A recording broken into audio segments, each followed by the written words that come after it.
guys, Becky here with Design Bundles, and I'm super excited to have you join me today because we have a really great project using your Cricut Mug Press. What am I talking about? We are pressing on a heat transfer vinyl design.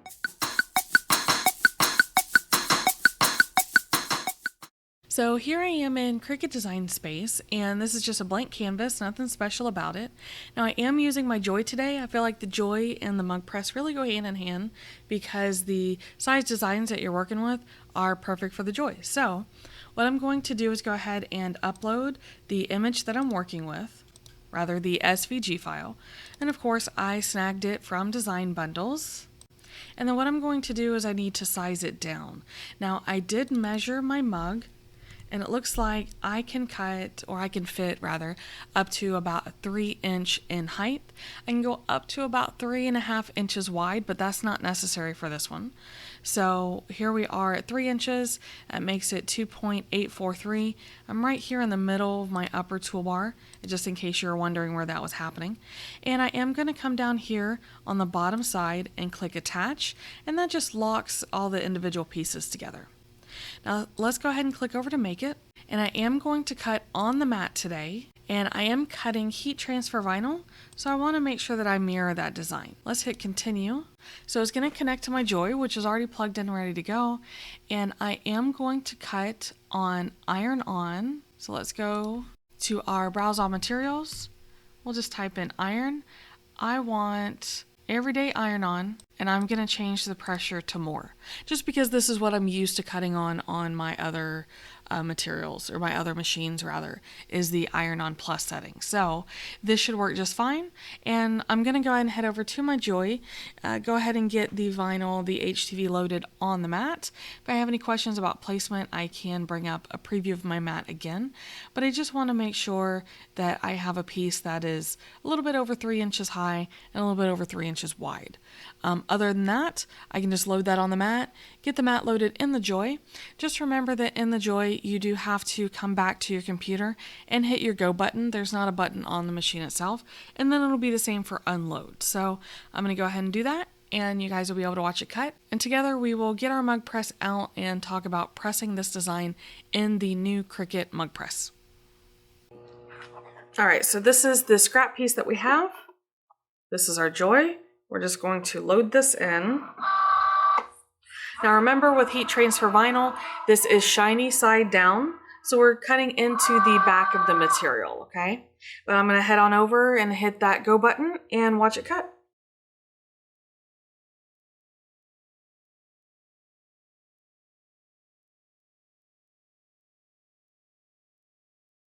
All right, so from here, what I can do is just want to find a piece and give it a test weed.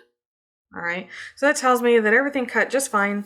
I'm going to remove this from my mat and proceed to weed out the entire design. All right, so there's our design. So let's get the mug press out and talk more about that. All right, guys, so let's get down to business. This is the heat transfer vinyl that we just cut, and I am still using a Cricut mug, but what I love about this is that I can technically use any mug, even if it's not coated for sublimation. Now, why am I still using a Cricut mug? Because I've not been able to do sufficient research to see what other type of mugs that I can purchase, maybe on the cheap. You know, I really love to use my dollar store mugs, but I need to be careful because this is only sized to fit a certain size mug. Now, this is the 12 ounce. There is also a 15 ounce. So we will be able to use mugs that are the same size as those, even when they're not coated. But I just wanted to give you the disclaimer on why I chose to still use a Cricut mug. But guys, this is glitter heat transfer vinyl. And what I'm going to do, now it does have the adhesive carrier sheet, so I can literally just stick it straight onto my mug and put it in place just like that. Okay. Now, one more thing that I'm also going to do, this is the same as using like your Teflon sheet whenever you use a heat press. All right, I'm just going to use a little piece of butcher paper, just like this, to kind of protect my design, if that makes any sense. Protects my design and it protects my press. So this is a heat safe tape. Now, Cricut has their own brand of heat safe tape. You do not have to use that brand. I got this from Amazon, and I'm just going to use 2 pieces, one on each end. If you do not have butcher paper, you can also use copy paper or parchment paper. So I want to make sure that it lines up with the bottom of my mug because we don't want it to get in the way. It's okay if it's a little higher, okay? So it can be taller, but you don't want it to be any longer on the bottom. All right, so before I put this in, let's talk about this for a quick minute because this is timed and set up for sublimation and infusible ink. Probably more so infusible ink since that's a Cricut product. But the only difference, and this is why I chose glitter, because I know that glitter heat transfer vinyl can withstand the heat of sublimation because we sublimate on white heat transfer vinyl, white glitter heat transfer vinyl all the time. But what I want to do is I'm not going to allow it to press for the full time because it doesn't actually need it. So I know that this HTV can withstand the temperature, and what I'm going to do is I will just count to myself. I'm going to count to 30 and then we'll pull this out and see what we have. So I'm going to slide this down. Now I've already taken measures to preheat this. I've already turned it on.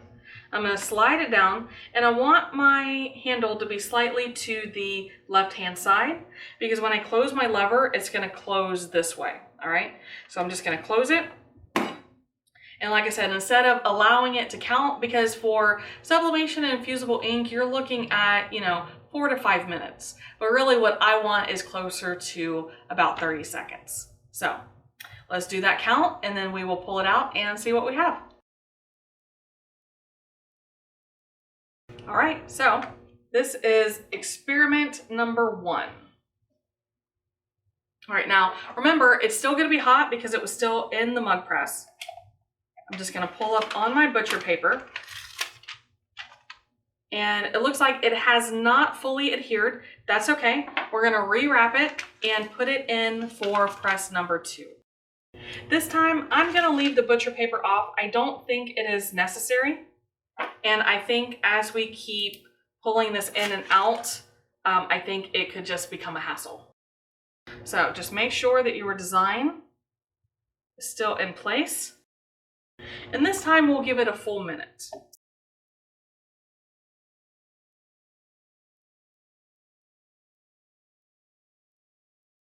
All right, so my handle is actually not hot yet, but the rest is going to be. And what I'm going to do, just like if I was pressing on a garment, I'm gonna let this cool just a minute because I think that glitter heat transfer vinyl works best when it's a warm to cold peel, okay?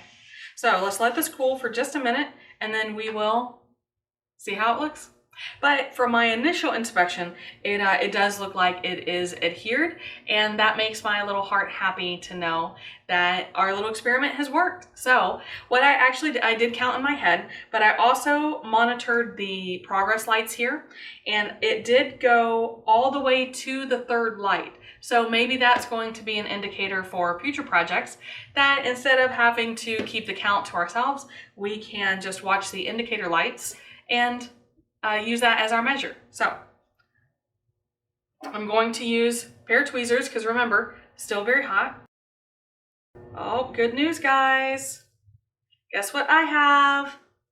All right, my design is fully adhered. I am very happy with how it turned out. And now let's go ahead and talk about why you might want to use heat transfer vinyl. Now, sometimes it's all you have. All right. I find heat transfer vinyl is a little bit more durable for multiple washings than adhesive vinyl. I feel like adhesive vinyl is more prone to peel. All right. You may not feel that way, and that's absolutely okay. But also, I think glitter heat transfer vinyl comes in a wider variety of colors in terms of glitter. So sometimes I just want that specific color, and that's what it's going to take. So I am very happy to learn that I can use glitter heat transfer vinyl and my new Cricut Mug Press to make these gorgeous little mugs. So guys, how did you feel about the heat transfer vinyl in the Cricut Mug Press? Now, of course, I really love it. I love the way it turned out. I know that counting and this type of experiment is not ideal, but guys, you have to remember that this is programmed for infusible ink and sublimation type projects, and being able to use it with heat transfer vinyl is just considered a bonus, okay?